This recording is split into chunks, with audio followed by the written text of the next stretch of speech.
You are a humble baker, flour still dusting your tunic, when a slave in spotless white presses a golden invitation into your trembling hands. What you do not yet know is that surviving a Roman dinner party takes more courage than facing a gladiator in the Colosseum. Good evening, and welcome back to Charlie's Bedtime Stories. Tonight, we drift far into the past, into the warm, candlelit villas of ancient Rome, where the rich ate lying down and the food, well, sometimes it fought back. Meet Lucius, a nervous little baker who is about to attend the strangest dinner of his life, full of honey-glazed mice, exploding boars, and ghosts who live under the table. So, settle in, close your eyes, and let us begin. Lucius the baker, worried about everything. He worried about burnt bread, the price of grain, and whether the gods were watching when he sneezed. So when a gold leaf invitation arrived, sealed by the mighty senator Marcus Crassus Magnus, his heart nearly stopped. The invitation had his name on it. Surely it was a mistake. But Lucius was far too polite to refuse a senator, and far too frightened to admit the error. So, he decided he would simply attend, blend in quietly, and pray to every single god he could remember. The moment he stepped through the marble doorway, strangers grabbed his feet. Before Lucius could even squeak, servants had slipped off his sandals and begun washing his tired, calloused soles in warm, scented water. He was certain this was the beginning of some terrible sacrifice. He babbled apologies, promising that he tasted nothing like a proper offering, until he realized with great embarrassment that this was simply how Romans welcomed guests. Then came the second shock. There were no chairs anywhere. Instead, the guests lay sideways on cushioned couches, propped on one elbow like a row of elegant, beached fish, and Lucius was expected to do the same. The appetizers arrived, and Lucius felt his stomach turn a slow somersault. There, glistening on a silver dish, sat tiny dormice, glazed in golden honey and rolled in poppy seeds. They were presented as a great delicacy, the finest of treats. Around him, the noble guests popped the little creatures into their mouths whole, crunching happily and humming with delight. Lucius smiled a frozen, terrified smile. With sweat beading on his forehead, he closed his eyes, whispered a quick prayer, and bit down, screaming on the inside, while nodding politely on the outside. Then, Lucius made his first true mistake. Looking for somewhere to rest, he flopped onto the grandest, softest couch in the room, the one piled with the finest cushions. The entire hall went silent. He had, without knowing, sprawled himself across the seat of highest honor, the place saved for the most important guest of all. Offended nobles turned and glared at the strange, flour-dusted man, lounging where a consul should be. Thinking faster than he ever had in his life, Lucius announced that he was merely keeping the cushions warm for the honored guest.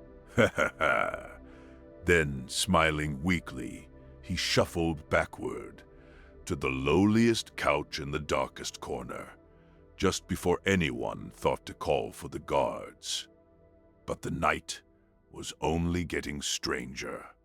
With a great flourish, the host unveiled his masterpiece, an enormous roasted boar carried in on a gleaming silver platter.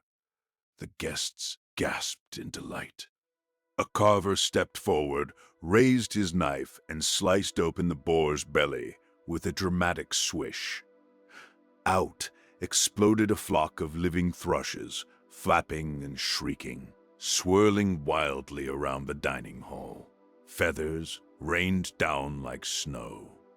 Lucius dove beneath his couch, arms over his head, certain the world was ending, while all the elegant nobles clapped and cheered, as though birds bursting from dinner were the most natural thing in the world. When the feathers settled, the real danger began. A guest was chosen to be the master of drinking. This cheerful tyrant invented rules so complicated they made Lucius dizzy. Each person had to drink a certain number of cups in a certain order, with toasts and forfeits that changed every few minutes. Lucius, who only ever sipped watered wine, was hopelessly lost. He clutched his goblet, nodded furiously, and drained cup after cup. He did not understand. Slowly, the room grew louder, warmer, and far, far blurrier, until the candles seemed to dance like tiny golden gods. With wine sloshing in their bellies, the guests decided it was the perfect moment to discuss deep philosophy. They spoke grandly of virtue, of fate, and of the mysterious nature of the human soul, quoting wise men and stoking their chins with great importance. It lasted, well, about 3 minutes. Then, one senator called another a fool. An insult was returned, and suddenly, a ripe fig sailed across the room and struck a nobleman squarely on the nose. That was all it took. In an instant, the entire dining hall erupted into a roaring food fight. Olives flew, bread bounced, and a whole roast bird tumbled through the air like a feathery comet, while Lucius cowered beneath his couch and whimpered. In the middle of the madness, Lucius dropped a piece of bread, and out of pure habit, he reached down to pick it up. A servant tackled him before his fingers could even touch the floor. "Never," the man hissed. "Food that falls to the ground," he explained, "belongs to the wandering spirits of the dead. To take it back would insult the ghosts and bring a curse upon the whole household." Lucius stared at the crumb, then at the chaos around him, and quietly wondered how anyone in Rome survived dinner at all.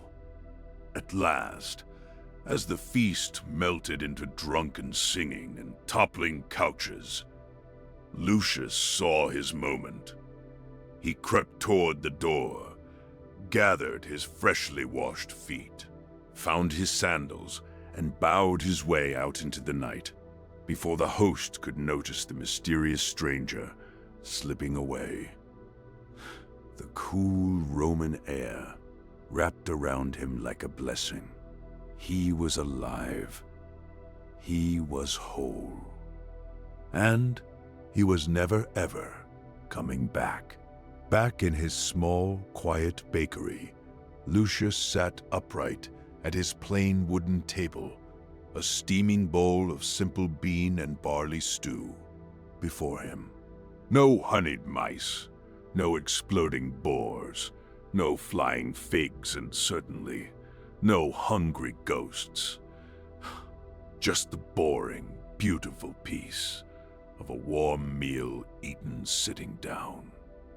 He smiled and savored every ordinary spoonful, grateful beyond words for his humble, unglamorous little life. And so, Lucius survived the most bizarre night of his life, learning that the grandest feasts often hide the strangest dangers. There is something comforting in that, isn't there? that no matter how wild the world becomes, a quiet meal and a soft bed are treasures fit for any emperor. So tonight, as you drift off, let the marble halls of Rome fade gently away. If you enjoyed this story, remember to follow for more stories from the world of Charlie's Bedtime Stories. Now, rest your head, close your eyes, and may your dreams be calm, your couches comfortable, and your dinners blissfully free of flying birds.